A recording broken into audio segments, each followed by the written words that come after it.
একদিন মহেশতলা গ্রামের পাড়া প্রতিবেশীরা প্রত্যেকেই চমকে ওঠে, কারণ তারা সকালবেলা ঘুম থেকে উঠেই পল্লবীদের বাড়ির সামনে নিউজ রিপোর্টার এবং আরো বেশ কিছু গণ্যমান্য ব্যক্তিদের দেখতে পায়, যা দেখে তাদের চক্ষু চড়কগাছ হয়ে যায়। তখনই একে একে সবাই মিলে পল্লবীদের মাটির 3তলা বাড়ির সামনে এসে ভিড় করতে শুরু করে। এমন সময় সবাই দেখতে পায় নিউজ রিপোর্টার পল্লবী এবং তার বাবা মাকে তাদের 3তলা মাটির বাড়ি সম্পর্কে বিভিন্ন রকম প্রশ্ন করছে। আপনারা কি কখনো ভেবেছিলেন যে আপনারা কখনো এরকম মাটির 3তলা বাড়ির জন্য সবার কাছে পরিচিতি পাবেন? আপনারা কি নিজেরাই বাড়িটা তৈরি করেছেন? আর এত সুন্দর মাটির বাড়ি আপনারা কিভাবে তৈরি করলেন সেটা আমরা সবাই জানতে চাইছি। পল্লবী এবং তার বাবা মা ভীষণই অবাক হয়, আর তারা কি বলবে কিছুই বুঝে উঠতে পারে না। আপনারা কি জানেন এরকম 3তলা মাটির বাড়ি তৈরি করার জন্য আপনাদেরকে সরকারের পক্ষ থেকে পুরস্কৃত করা হবে? আরে এখানে হচ্ছেটা কি? আমাদের পাড়ায় এত সুন্দর সুন্দর পাকা বাড়ি থাকতে আপনারা এরকম গরিব ভিখারিদেরকে পুরস্কার দিতে এসেছেন? এরকম মাটির বাড়িতে কি এমন আছে? এই যে কাকিমা, আপনি দয়া করে একটু চুপ করে থাকবেন। আপনার স্বভাব কখনোই পাল্টাবে না। আমরা চাইলে এখন 10তলা বিল্ডিং তৈরি করতে পারি, কিন্তু না, আমরা এই মাটির 3তলা বাড়িতেই সারা জীবন থাকবো, কারণ এই মাটির 3তলা বাড়ির জন্যই আমাদের ভাগ্য পরিবর্তন হয়েছে। পল্লবীর কথা শুনে সেখানে উপস্থিত লোকজন খুবই অবাক হয়। আসলে আজ থেকে 10-15 দিন আগেও পল্লবীদের অবস্থা ভীষণই শোচনীয় ছিল। পল্লবী তার বাবা মায়ের সঙ্গে সেই গ্রামের একটা ছোট্ট মাটির ঘরে বসবাস করত। এরকম মাটির ঘরে বসবাস করার জন্য পল্লবী এবং তার বাবা মাকে পাড়া প্রতিবেশী সবার কাছে অপমানিত হতে হয়, কারণ সেই গ্রামে শুধুমাত্র পল্লবীদের বাড়ি ছাড়া প্রত্যেকেরই বড় বড় সুন্দর সুন্দর পাকা বাড়ি ছিল। তাই ওই গ্রামের প্রত্যেকেই পল্লবী এবং তার বাবা মাকে কখনোই সম্মান করত না। তবে সেই মাটির বাড়িতে থাকতে গিয়ে পল্লবী এবং তার বাবা মায়ের কোনো সমস্যা না হলেও বর্ষাকাল পড়তে না পড়তেই তাদের নানান অসুবিধা দেখা দেয়। তাদের সেই বাড়িটা বহুদিনের পুরানো হওয়ায় ভীষণ জোরে বৃষ্টিপাত হলেই উপরের ছাউনি থেকে তাদের ঘরের মধ্যে জল ঢুকে যায়। একদিন পল্লবী এবং তার মা ঘরের মধ্যে থেকে বালতি করে বর্ষার জল বাইরে বের করার চেষ্টা করে, আর ঠিক তখনই সেখানে তাদের প্রতিবেশী গায়ত্রী দেবী চলে আসে। আরে আরে, কি করছোটা কি তোমরা? তোমাদের কি চোখ নেই? আমি এখান থেকে হেঁটে যাচ্ছি, তোমরা দেখতে পাচ্ছ না? আর একটু হলে তোমাদের মাটির ঘরের নোংরা জল আমার গায়ে এসে পড়তো। ক্ষমা করবে কাকিমা, আসলে কালকে রাতে অনেক বৃষ্টি হয়েছে তো সেই জন্য আমাদের মাটির ঘরের মধ্যে জল ঢুকে গেছে। এখন যদি এই জল আমরা বাইরে না বের করি তাহলে এই ঘরে আমরা কিছুতেই থাকতে পারবো না। আরে তোমাদেরকে এখানে কে থাকতে বলেছে? তোমরা এই এলাকা ছেড়ে চলে যাও না। ছি, তোমাদের মতো ভিখারিদের দেখেই আমার সহ্য হয় না। এখন যদি পাড়ায় কোনো গণ্যমান্য ব্যক্তি আসে, তোমাদের মাটির বাড়ি দেখে ওরা কি ভাববে বলো তো? তোমাদের জন্য আমাদের মান সম্মান কিছুই থাকে না। আমাদের পাড়ায় সবার বড় বড় পাকা বাড়ির মাঝে তোমাদের এই মাটির ঘর একেবারেই বেমানান মনে হয়। আর তোমাদের ঘরের ভেতর থেকে জল বের করে তোমরা রাস্তার উপর ফেলছো কেন? এখন যদি আমরা কেউ পা স্লিপ করে পড়ে যাই তাহলে কি হবে? হ্যাঁ কাকিমা, এরকম করে বলছেন কেন? আমরা মাটির ঘরে থাকি বলে কি আমরা মানুষ নই? এটা আমাদের নিজের বাড়ি। আর এই রাস্তাটা শুধু আপনার নয়, এই রাস্তাটা আমরা সবাই ব্যবহার করতে পারি। তাছাড়া আপনার গায়ে তো একটুও জল পড়েনি, তার আগে থেকে আপনি ঝগড়া করতে চলে এসেছেন।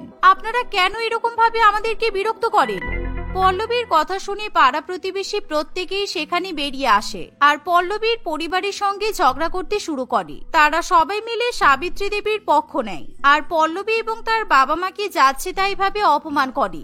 আর একটা কথা বললে না, এখনই তোদের এই মাটির ঘর ভেঙে একেবারে গুঁড়িয়ে দেবো। তারপরে এই বৃষ্টির মধ্যে মাথা গোজার ঠাই পাবি না, বুঝেছিস? আমাদের এই পাড়ায় ধনী ব্যক্তিরা বসবাস করে, তোদের মতো গরিব পরিবার এখানে থাকার যোগ্য নয়। আর কয়েকদিন পরে আমার মেয়ের বিয়ের দেখাশোনা হবে, আর তোদের এই মাটির বাড়ি থেকে আমার মেয়ের বিয়ের সম্বন্ধ ভেঙে যেতে পারে। পাড়া প্রতিবেশীদের মুখে এরকম কথা শুনে পল্লবীর চোখে জল চলে আসে, তাই সে তখনই ঘরের দরজা বন্ধ করে দেয়। দেখতে দেখতে এভাবে 2-4 দিন কাটে। এরই মধ্যে বৃষ্টিপাতের পরিমাণ অনেকটাই কমে আসে, কিন্তু এর আগে বেশ কিছুদিন ধরে প্রচন্ড বৃষ্টিপাত হওয়ায় পল্লবীদের মাটির বাড়ি অনেকটাই নড়বড়ে এবং দুর্বল হয়ে যায়। তাই পল্লবী এবং তার মা মাটি দিয়ে তাদের বাড়িটা সুন্দর করে লেপে দেওয়ার চেষ্টা করে। এমন সময় রামচন্দ্রবাবু একজন ব্যক্তিকে সেখানে নিয়ে আসে। পল্লবী, দেখ আমি কাকে নিয়ে এসেছি। ইনি একজন ঠিকাদার। ইনি কাল থেকে আমাদের বাড়ির কাজ শুরু করবেন। মদনবাবু 10 দিনের মধ্যেই আমাদের 3তলা বাড়ি তৈরি করে দেবেন। আসুন মদনবাবু, আমাদের এই মাটির বাড়িটা ভালো করে দেখে নিন। এই জায়গাতেই আপনাকে ভালো মতো 3তলা বাড়ি তৈরি করতে হবে। আরে হ্যাঁ হ্যাঁ, আপনি চিন্তা করবেন না, আমি আপনাকে খুব সুন্দর মজবুত তিনতলা বাড়ি তৈরি করে দেবো। দেখবেন বর্ষার মধ্যে আপনাদের আর কোনো কষ্ট করতে হবে না। আমি বাইরে থেকেই বাড়িটা দেখে নিয়েছি, ভিতরে গিয়ে দেখার কোনো প্রয়োজন নেই। পল্লবী এবং তার বাবা মা দুজনেই খুবই অবাক হয়, কারণ এত তাড়াতাড়ি রামচন্দ্রবাবু কিছুতেই তিনতলা বাড়ি তৈরি করার ব্যবস্থা করতে পারবে না। কি বলছো কি বাবা, তুমি কাল থেকেই বাড়ি তৈরির কাজ শুরু করবে? মানে তুমি এত তাড়াতাড়ি এত টাকার ব্যবস্থা কিভাবে করলে? কিছুদিন আগে তুমি তো বললে তোমার কাছে মাত্র 1 লক্ষ টাকা আছে। 1 লক্ষ টাকা দিয়ে নিশ্চয়ই তিনতলা বাড়ি বানানো সম্ভব নয়। আরে কে বলেছে সম্ভব নয়? আমি তোমাদের তিনতলা বাড়ি করে দিলেই হলো তো। আমি বুঝতেই পারছি এই বর্ষার মধ্যে মাটির ঘরে থাকতে তোমাদের খুব কষ্ট হচ্ছে, সেই জন্য আমি খুব কম টাকাতেই তোমাদের তিনতলা বাড়ি তৈরি করে দেবো। আসলে আমি বর্ষাকালে গরিব মানুষদের সাহায্য করতে খুব ভালোবাসি। তোমাদেরকে এরকম কষ্ট করে মাটির ঘরে থাকতে দেখে আমারও খুব খারাপ লাগছে, তাই আমি 1 লক্ষ টাকার বিনিময়ে তোমাদের জন্য তিনতলা বাড়ি তৈরি করে দেবো। এরকম কথা শুনে পল্লবীর বাবা মা খুশি হলেও পল্লবীর কেমন যেন সন্দেহ হয়।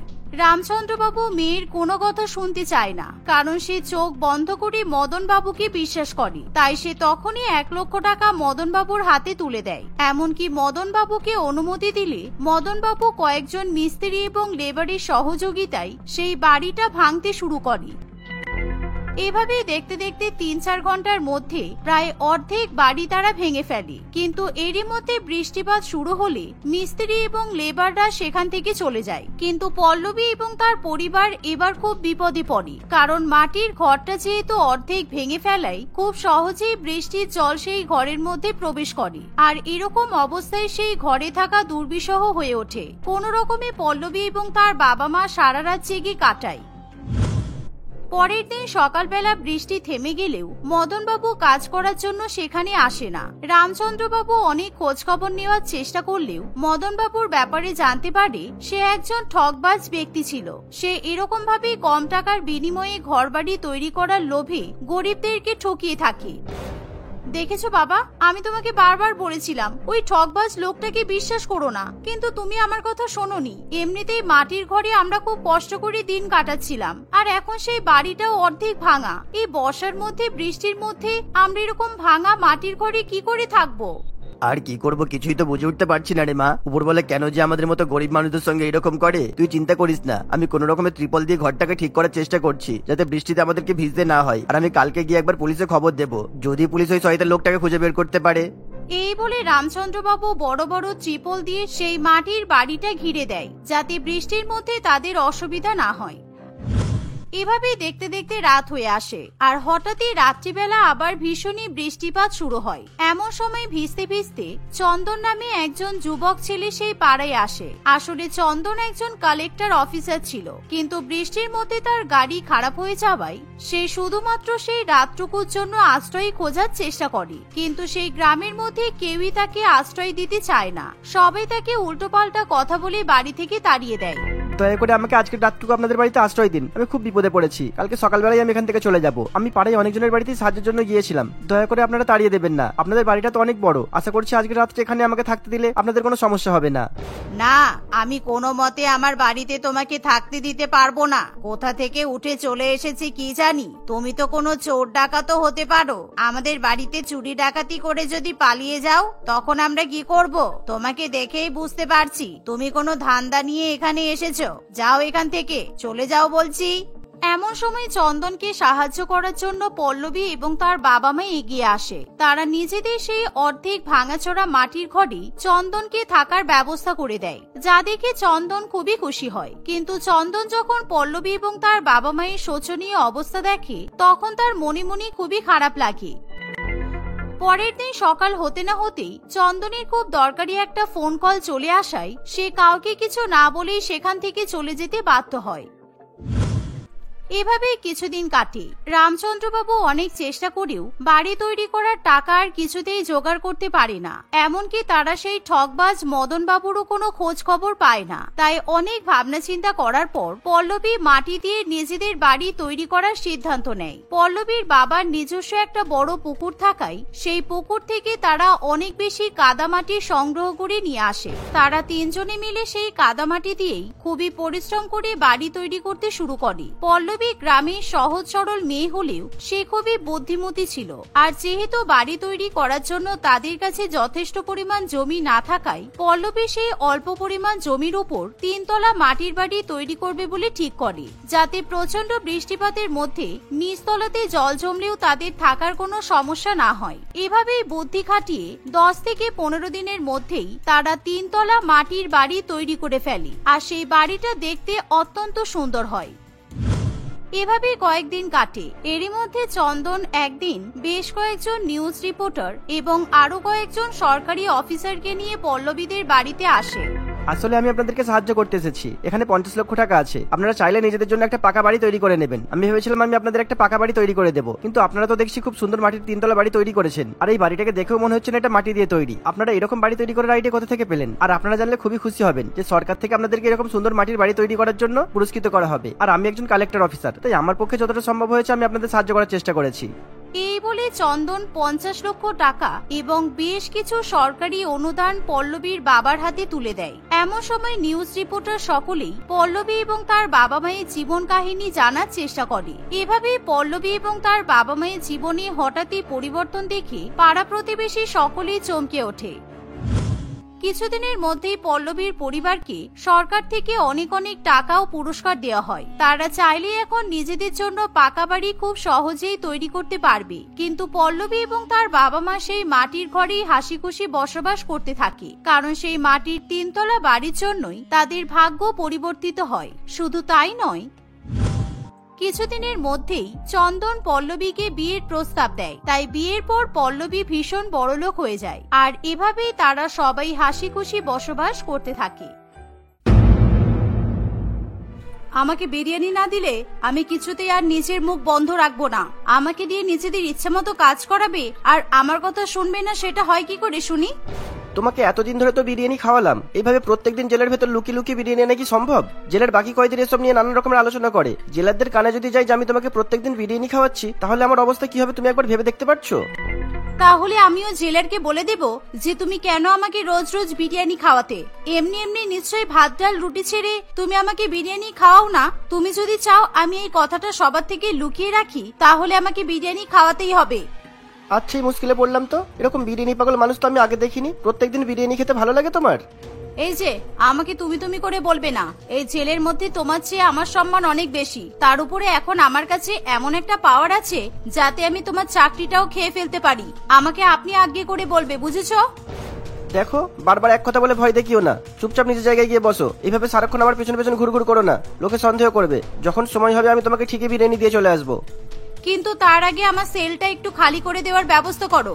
ওখানে আমি একাই থাকতে চাই, আমার সাথে অন্য কোনো কয়েদি যেন না থাকে। বিরিয়ানি খাবো, তাও আবার অন্য জনেদের থেকে লুকিয়ে। আমার ভালো লাগে না এসব। শান্তি করে মুরগির ঠ্যাং না চিবোতে পারলে হয়। কি জন্য যে সেদিন আমি জেলে বসে বউয়ের সাথে কথা বলতে গেলাম, ধুর ধুর। এই বলে ইন্সপেক্টর মহেশ একরাশ চিন্তা নিয়ে সেখান থেকে ফিরে যায়। মনিকা নিজের জেলের কামরায় বসে বিরিয়ানির জন্য অপেক্ষা করতে থাকে। মনিকা শহরের একজন নামকরা গুন্ডা দলের নেত্রী ছিল। তাদের অত্যাচারে শহরের লোকজন তিতিবিরক্ত হয়ে উঠেছিল। বেশ কয়েক বছর ধরে চেষ্টা করার পরে পুলিশ মনিকাকে ধরতে পারে, কিন্তু জেলে বন্দী হওয়ার পরেও মনিকার রোয়াব এক অংশ কমে না। এই রাজু, ওদেরকে বলে দে আমি কিন্তু বিরিয়ানি ছাড়া এক রাতও জেলে কাটাতে পারবো না। আমার প্রত্যেকদিন বিরিয়ানি চাই। বিরিয়ানি ছাড়া আমি নিঃশ্বাস নিতেও পারি না। আপনারা শুনলেন তো ম্যাডাম কি বললো? কথাটা যেন মাথায় থাকে। ম্যাডাম সোমবার দিন আর শনিবার দিন নিরামিষ খায়, তাই ওই দুটো দিন ম্যাডামকে ভেজ বিরিয়ানি মানে পনির বিরিয়ানি দেবে, একদিন ডিম বিরিয়ানি দেবে, 2 দিন চিকেন বিরিয়ানি আর 2 দিন মটন বিরিয়ানি দেবে। পুরো 7 দিনের লিস্ট দিয়ে দিয়েছি, ঠিক আছে? রাজুর কথা শুনে পুলিশ ইন্সপেক্টর মহেশ রাজুকে ঠাস করে একটা চড় মারে। চুপ একদম। যত বড় মুখ নয় তত বড় কথা। যত সব গুন্ডা বদমাইশের দলেরা আবার আমাদেরকে ওনাদের ম্যাডামের খাবারের লিস্ট দিচ্ছে। চুপ করে যেখানে দাঁড়িয়ে আছিস সেখানেই দাঁড়িয়ে থাক। তোর কপাল ভালো যে শুধু তোর ম্যাডামকে ধরে নিয়ে যাচ্ছি। তোকে ধরে নিয়ে গেলে তো চাপকে পিঠের ছাল তুলে দিতাম। এই যে ইন্সপেক্টর, আমার বাড়িতে গলা নামিয়ে কথা বলুন। এখানে আমি ছাড়া আর কেউ জোর গলায় কথা বলে না। আপনার যত হম্বিতম্বি করার জেলে গিয়ে করবেন। এমনিতেও আমাকে একদিনের বেশি আটকে রাখতে পারবেন না। এক্ষুনি আপনার ফোনে কল আসলো বলে। মনিকার কথা শেষ হতে না হতেই ইন্সপেক্টর মহেশের ফোনটা বেজে ওঠে। হ্যাঁ স্যার, ওকে স্যার, আচ্ছা স্যার, হ্যাঁ হ্যাঁ ঠিক আছে স্যার, আপনি একদম চিন্তা করবেন না, আমরা সব রকমের ব্যবস্থা করে নেব। ওকে স্যার, ওকে স্যার, হ্যাঁ স্যার রাখছি। কি ফোন এলো তো? বললো তো এক্ষুনি মনিকাকে যেন ছেড়ে দেওয়া হয়। নে নে এবার হাত করাটা খোল, আমার বিরিয়ানি খাওয়ার সময় হয়ে যাচ্ছে। বেশি লেট করে বিরিয়ানি খেলে আমার আবার অম্বল হয়। অম্বল হলে এত গলা বুক জ্বালা করে না, তখন মনে হয় কাউকে আচ্ছা করে ধোলাই দিই, না হলে বুকের জ্বালা কমবে না। কেন তোমাকে ছাড়বো কেন? এতদিন ধরে যে এতগুলো খারাপ কাজ করে আসছো, তোমার কি মনে হয় তোমাকে ছাড়ানোর জন্য কেউ ফোন করবে? এক্ষুনি যে স্যাড স্যাড করে কথা বললি, তাহলে সেটা কিসের জন্য ছিল? আমাদের কমিশনার স্যার ফোন করে বললেন যতক্ষণ না কোনো লেডি কনস্টেবল আসছে ততক্ষণ অব্দি যেন তোমাকে আমরা ধরে নিয়ে জেলে না যাই। লেডি কনস্টেবল ছাড়া তো আমি এদেরকে ধরা যায় না। তোমাদের হাতে 10-15 মিনিট সময় আছে, ততক্ষণের মধ্যে তোমরা যা বিরিয়ানি খাওয়া শেষবারের মতো খেয়ে নাও। এরপর জেলে গেলে তো জেলের ভাত ছাড়া আর কিছুই তোমাকে দিয়ে হজম করানো সম্ভব হবে না।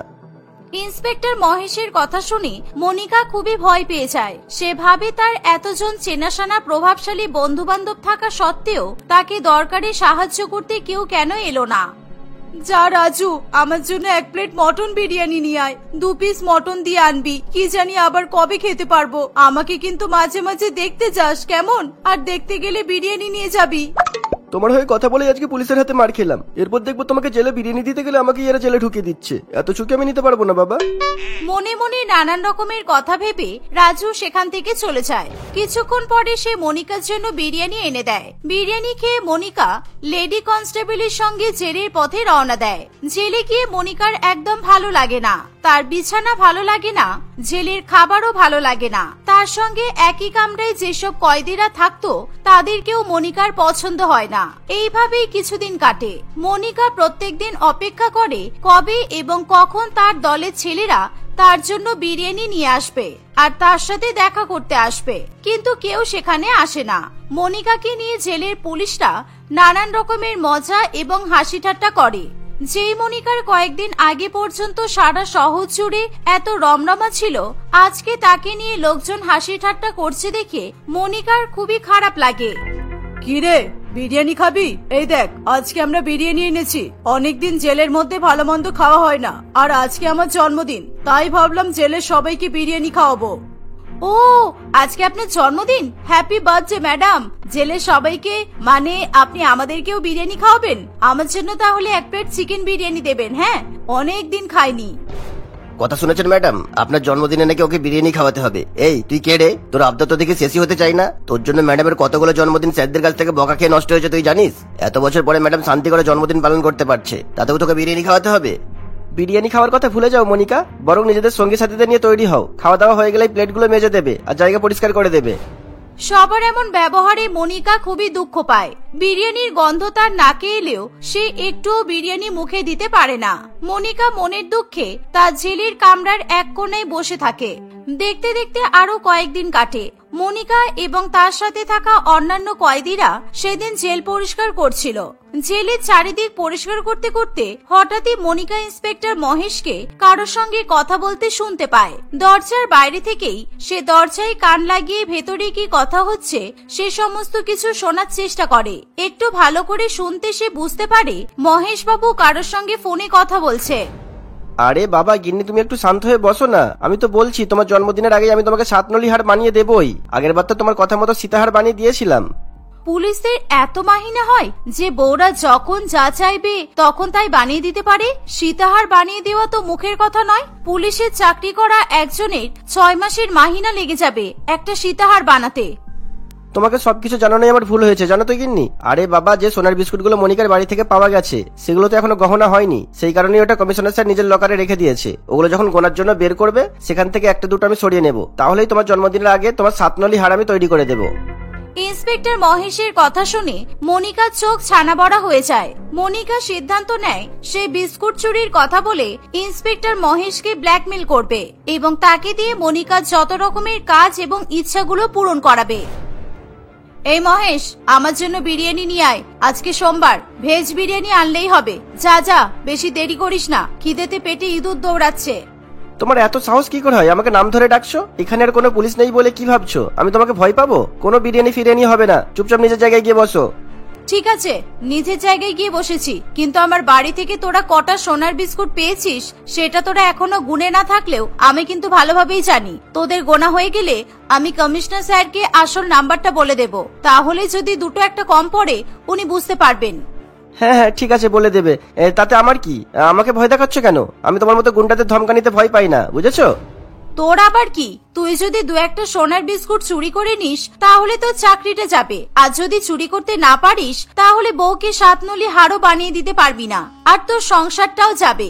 আমাকে জেলে বিরিয়ানি খাওয়ালে এই দুটো সমস্যা থেকেই কিন্তু তুই মুক্তি পেতে পারিস। ইন্সপেক্টর মহেশ বুঝতে পারে যে মনিকা তার এবং তার স্ত্রীর সব কথাই শুনতে পেয়েছে। ইন্সপেক্টর মহেশ ভয় পেয়ে মনিকার কথা মতো কাজ করতে শুরু করে এবং তাকে প্রত্যেকদিন জেলে বিরিয়ানি এনে দিতে থাকে। প্রত্যেকদিন এভাবে মনিকাকে আলাদা আলাদা করে বিরিয়ানি খেতে দেখে তার জেলের কামরার অন্যান্য কয়েদিরা বেশ সন্দেহ করে। তারা নিজেদের মধ্যে নানান রকমের আলোচনাও করে, কিন্তু তাতে কোনো লাভ হয় না। ইন্সপেক্টর মহেশকে বলে মনিকা তার জেলের কামরা খালি করে দেওয়ার চেষ্টা করে, কিন্তু সেটাও সম্ভব হয় না। এমনই একদিন মনিকা লুকিয়ে লুকিয়ে বিরিয়ানি খাচ্ছে, সেই সময় জেল কামরার অন্যান্য কয়েদিরা তাকে এসে ঘিরে ধরে।